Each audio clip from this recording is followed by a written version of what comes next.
देखिए, इसमें कोई फार हेड की बात नहीं है। वो आज गई हैं, चुनावों के मद्देनज़र गई हैं और मैं लगातार लोगों के बीच में रहा हूँ।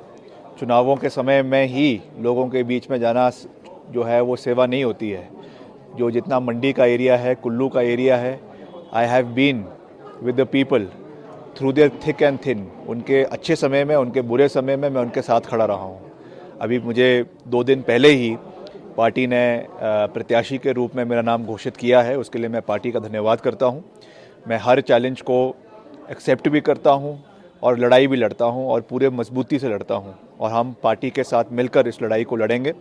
बहुत जल्द हम अपनी रूपरेखा बनाकर मैदान में उतरेंगे, हर क्षेत्र में जाएंगे और जो हमने कार्य आपदा के समय में प्रदेश की जनता के लिए, उस क्षेत्र की जनता के लिए किए हैं, उनके सुख में, उनके दुख में हम उनके साथ खड़े रहे हैं, उस चीज़ की बात भी होगी।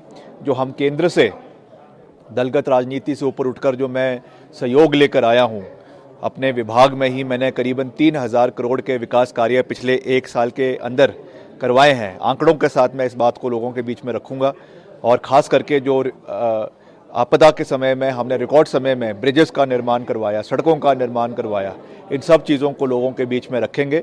और जो विकास कार्य प्रदेश सरकार कर रही है, मुख्यमंत्री जी ने बड़े डिटेल में उसके बारे में बात करी है। चाहे वो हमारे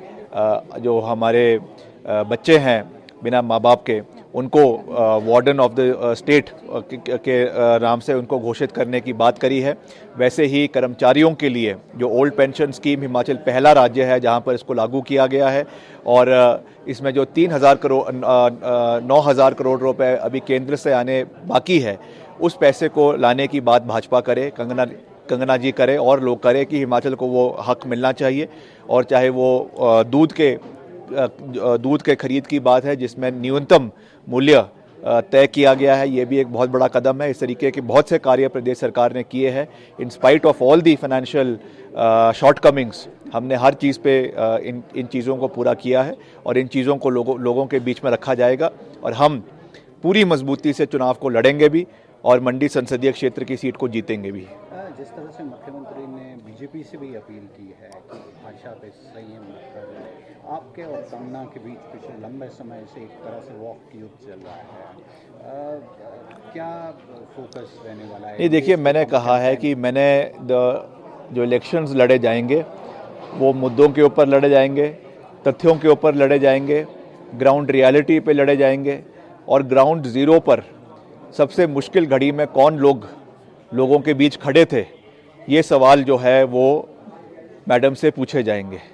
तो मैं इसके ऊपर कोई भी टिक्का टिप्पणी नहीं करना चाहता हूँ। मैं उनका बहुत मान सम्मान करता हूँ। मैंने पहले भी कहा है, वो एक अभिनेत्री हैं, अच्छी अभिनेत्री है। उन्होंने हिमाचल प्रदेश का नाम रोशन किया है। बहुत सी उनकी अच्छी फिल्में भी आई है, कई फ्लॉप्स भी हुई है, मगर मैं उन चीज़ों में नहीं जाना चाहता हूँ। बहुत से विवाद में भी वो घिरी हैं, उस पर भी मैं नहीं जाना चाहता हूँ। मगर एक सवाल मैं राष्ट्रीय स्वयंसेवक संघ से और विश्व हिंदू परिषद से पूछना चाहूँगा, क्योंकि मैं उनका बहुत मान सम्मान करता हूँ। उन्होंने मुझे अयोध्या में प्राण प्रतिष्ठा के लिए आमंत्रित भी किया और मैं गया भी, क्योंकि मेरे पिताजी के साथ उनके बहुत मधुर संबंध थे। मैं उनसे ये पूछना चाहूँगा कि आपने जिस कैंडिडेट को यहाँ से दिया है, उनके खान पान के ऊपर एक बहुत बड़ा प्रश्न चिन्ह लगा है। और क्योंकि राष्ट्रीय स्वयंसेवक संघ और विश्व हिंदू परिषद सनातन धर्म की बात करती है, तो इस स्थिति में राष्ट्रीय स्वयंसेवक संघ का और विश्व हिंदू परिषद का क्या रुख रहेगा, क्या उनका व्यू है इस सारी परिस्थिति पर? क्योंकि हिंदू राज्य है हिमाचल प्रदेश, जहाँ पर 98% हिंदू रहते हैं और वहाँ पर इस तरीके का सेवन जो हो रहा है, उसके ऊपर आरएसएस का और विश्व हिंदू परिषद का क्या उनका व्यू है, नज़रिया है, ये मैं ज़रूर जानना चाहूँगा।